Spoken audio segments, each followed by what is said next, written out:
నేను నా ఇంటి వారును యెహోవాను సేవిస్తా. ఈ యొక్క యెహోషువ ఆ యొక్క ఇశ్రాయేల్ ప్రజలతో ఏమంటూ వస్తున్నాడు?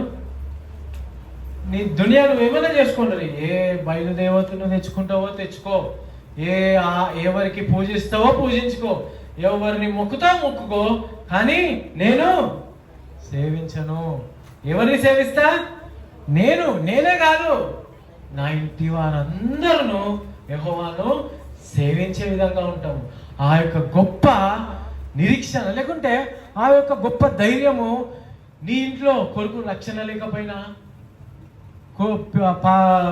అమ్మాయికి లేకపోతే పాపకు రక్షణ లేకపోయినా, భర్తకు రక్షణ లేకపోయినా, భార్యకు రక్షణ లేకపోయినా నువ్వేం చేస్తూ రావాలా? దేవునికి ప్రార్థన చేస్తూ రావాలా. అప్పుడు ఏం చేస్తూ రావాలా? వాళ్ళు దేవుడు ఏదో ఒక రోజు వాళ్ళను మారుస్తూ వస్తాడు. దేవుని సేవించడం. నేను ఒక చిన్న ఉదాహరణ చెప్తా. నా తండ్రి పేరు ప్రసాద్.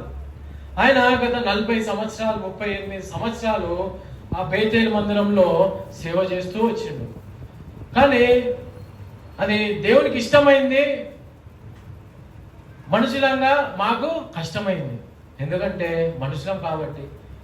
దేవునికి సంతోషమే. అందరం ఇప్పుడు అమెరికాలో ఎక్కడనో ఉంటుంది, నా కొడుకు ఎప్పుడు అమెరికాకు పోవాలని మనం కోరుకుంటాం, కానీ మన కొడుకు పరలోక రాజ్యానికి పోవాలని కోరుకుంటామా? ఎందుకంటే ఇహలోక మనుషులం కాబట్టి. ఆ యొక్క నా తండ్రి నేను మారాలని, నేను మంచిగా ఉండాలని ఎన్నో మార్లు విసుగక నిత్యము ప్రార్థన చేస్తూనే వచ్చిండు. కానీ విషయం ఏంటంటే ఆయన దేవుని దగ్గరికి వెళ్ళిపోయిన తర్వాత ఆయన ఒక ప్రార్థనలు నా జీవితంలో నెరవేర్చు వచ్చినాయి. నేనే మీ ఎదుట ఉదాహరణ. ఒకప్పుడు నన్ను రోడ్డు మీద చూస్తేనే భయపడేవారు, ఒకప్పుడు నన్ను కరీంనగర్లో చూస్తేనే భయపడేవారు. అదే ప్రజల ముందు నేను ఒక దేవుని సేవకునిగా, దేవుని పరిచారకునిగా స్వార్థ బ్యాగ్ పట్టుకొని నడుస్తున్నా అంటే ఏమైంది రా పిచ్చిలేసినా అని అంటున్నారు. కానీ నేను చెప్పిన, అన్నా నేను చేసే పాపాలన్నీ చేసిన, నేను చేసే దుష్టత్వం అంతా చేసిన, కానీ ఏదో ఒక రోజు చనిపోతే నేను పరలోక రాజ్యానికి పోవాలన్నా. లేదురా నేను పరలోక రాజ్యానికి పోవాలరా, ఈరోజు చనిపోతాం రా, చచ్చిపోతే ఎక్కడికి పోవాలా? మొన్న నా బండి మీద ఒకప్పుడు పోలీసు అని రాసి ఉండేది. నా బండి మీద 2 వీలర్ పైన ప్రతి ఒక్కటి మొత్తం వాక్యాలు రాపించిన.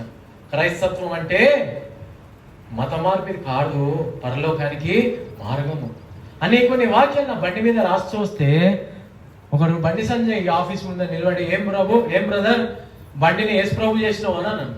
అన్నా యేసు ప్రభుని కాదన్నా, ఇదే రోడ్డు మీద కొట్లాటలు చేస్తే నేను అటు ట్రాఫిక్ కిలోమీటర్ ఈ ట్రాఫిక్లో ఆగిపోయినాయి అన్నా అంటే, ఏం రా చెప్పురా అంటే, అవునన్నా ఆగిపోయింది, అట్లాంటి దుర్మార్గం నన్ను మార్చిందన్నా. వాక్యాలు ఏందన్నా నేను మారినట్టు? వాడు ఎవడో రోడ్డు మీద పోతూ ఉంటాడు, పాపం వల్ల వచ్చే జీతం మరణం అని బండి మీద ఉందన్నా, ఇది చదివితే మరి వాడు సూసైడ్ చేసుకోవడానికి పోతాడు, నా బండి అక్కడ ఆగుంది. ఒక సూసైడ్ పాపం వల్ల వచ్చే జీతం మరణమే, లేకుంటే నిత్య నరకానికి అర్హుడు వల్ల అని ఆ వాక్యం వాడు చదివితే మేబీ వాని హృదయంలో ఏమైనా మారాలనే ఉద్దేశం కలుగుతుందేమో అన్న.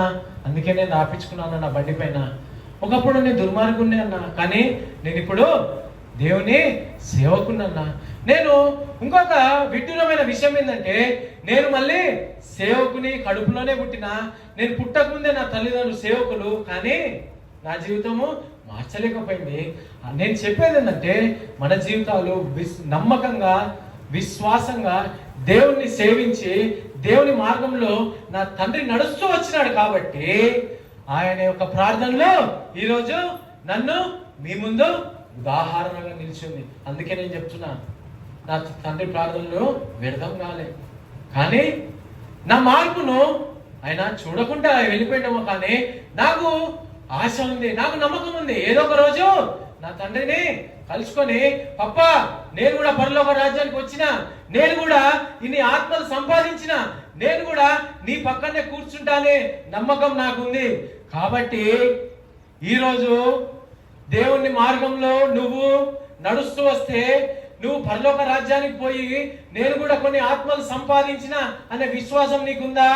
ప్రియమైన సహోదరుడా సహోదరి, అందుకే యెహోషువ చెప్తూ వచ్చినాడు, మీరు ఏ దేవుళ్ళను నమ్ముకోండి, మీరు ఎవరినైనా పూజించండి, మీరు ఏమైనా చేయండి, కాను నేను నా ఇంటి వారిని యెహోవాను మాత్రమే సేవిస్తా అని ఆ యొక్క నమ్మకము, ఆ యొక్క విశ్వాసము మన జీవితాల్లో ఉన్నాయా అని నీది నువ్వే పరీక్షించుకొని ప్రభు వల్లలో ప్రవేశిస్తూ రావాలా.